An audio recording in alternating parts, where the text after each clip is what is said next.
Today we're going to talk about detail sanders or detail belt sanders or band files as I grew up knowing them called.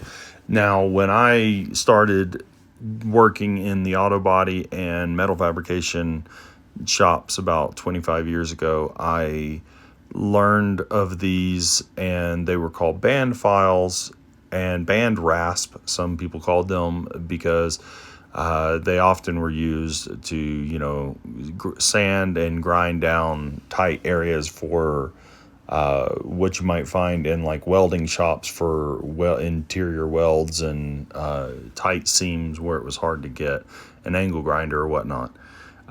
They have progressed quite a bit in their affordability and also in the general usability of their nature, because used to all the ones that I knew were like by brands such as Dynafile or DA or something like that, and they were pneumatic only. You can still find these in pneumatic form. They are available through multiple companies.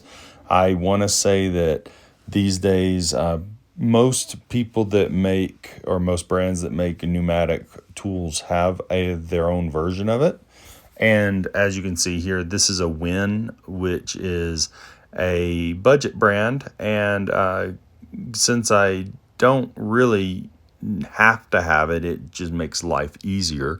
I bought a more affordable one, and I've been super happy with it because it's super helpful. You can see that I'm showing how to compress and extend the arm there to get the belt on and off. The unlock button for the compression system of tension is inside that dust collection port. I haven't actually used the dust collection port on this Win, and to be fair, this video isn't so much about Win as a product, but general band file or detail band file or band rasp tools and their function and why they're good to use and how you might use them. So you can see I'm actually grinding out the inside of this piece of steel. That is plasma cut AR500, and it's a 1 3/4 inch hole. And the Dynarasp, this not near the quality of one of those. The Win tool that I'm using here is super lightweight. It's corded, and it still works pretty well. I'm just getting the camera adjusted here, but it gives me time to talk about these. So these use in, depending on what brand you have or what style you have, they can be different sizes of belts. Some are 1/4 inch wide by, let's see, I'm trying to think, 16, 18, 24, and 13 inch lengths. But you can get them up to, I think it's 3/4, maybe 1 inch wide as well, bands, depending on what size tool you're using. Most commonly, though, they're not going to go over 1/2 inch. It's going to be 1/4, 1/8, or 1/2 inch. And you can see here I'm grinding down the side edge of this plate, and it's cleaning it up really fast, really easily. It works really well for concentrating the pressure of the sandpaper in one particular area. Like maybe you're doing a repair and you just want that corner cut down without taking too much material off. A rotary sander might take off more, whereas this is not going to be quite that aggressive, and it would still allow you to get just to that edge, but it'll also help you keep things flat, like that upper edge that I sanded earlier in the video.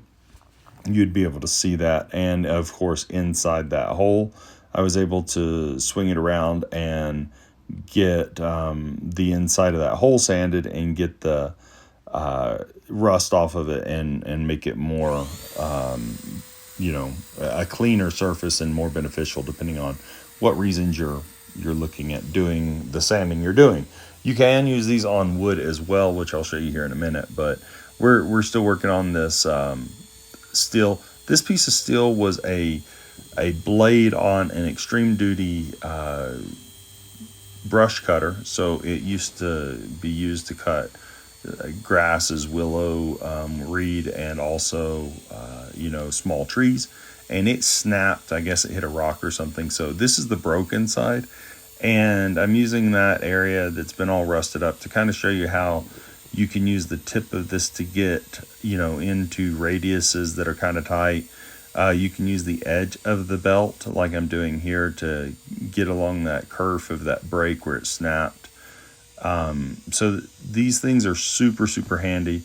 You can see that the belt is starting to wear. I had to use this belt quite a bit, and it is starting to wear a little bit right there. And you can kind of see where you're going to notice these wearing the most is where the seam is from one end of this strip to the other that makes the belt where it's glued together.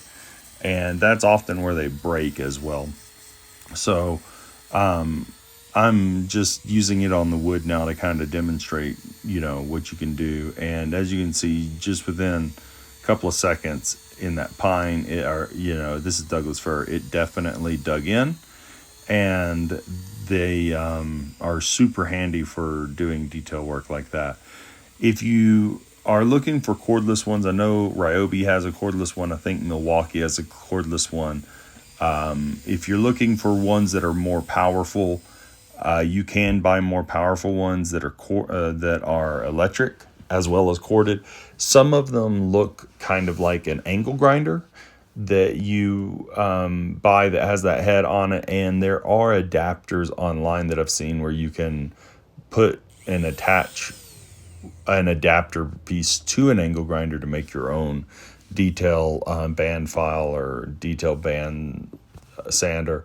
And they are super handy for all things metalworking. This is where you see them mostly, but they're really handy for woodworking as well. And in here, if you're ever making like a telescoping setup with two pieces of steel tube, they're great for getting in and sanding down the seam on the inside of the tubing, round or square, and in this case square. Just sanding that tube inside so that seam is flat and you can slip another piece of tubing up in there.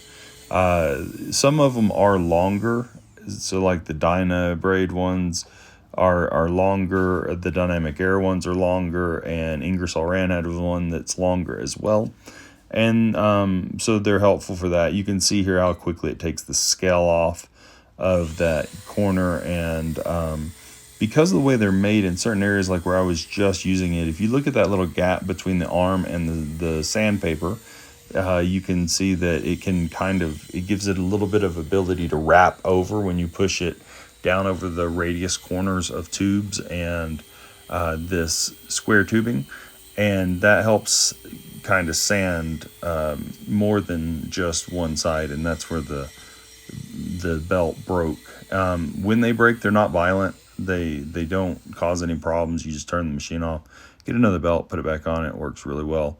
These things are super great for detail sanding. Some have the option of changing arms out. I haven't seen that that's the case with the Win, but I know like the Dyna braid, you can change them to narrower profiles or longer profiles, or wider profiles, I should say. You can change the arms to have different shapes so that they reach places a little bit better, and also change the width of the belt that you're running.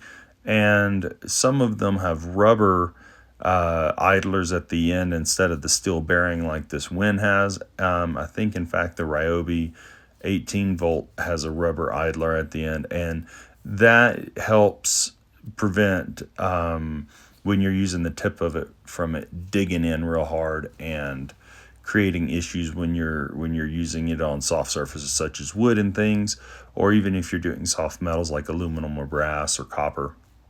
And they're super great. I think everybody could benefit from having one in their shop if they learn how to use it right, and they're not that expensive these days. I know the Win was only $35. Some of the other ones are like $160, and then some of the pneumatic ones, I think Harbor Freight has one that's only $60 or so for the pneumatic ones. So they're available, and belts for them are somewhat readily available. You can find them through fastener shops, and material shops such as Fastenal, Granger, MSC, also on Amazon if you do the right kind of searches. And even at Harbor Freight, you can find some belts for theirs, but do know that you will be getting assorted packs instead of just one specific grit. So you might want to look at something else to get a more specific. If you're like using certain grits more frequently than others, I would say Amazon or one of the abrasive houses or brands like Norton, or one of those would carry them.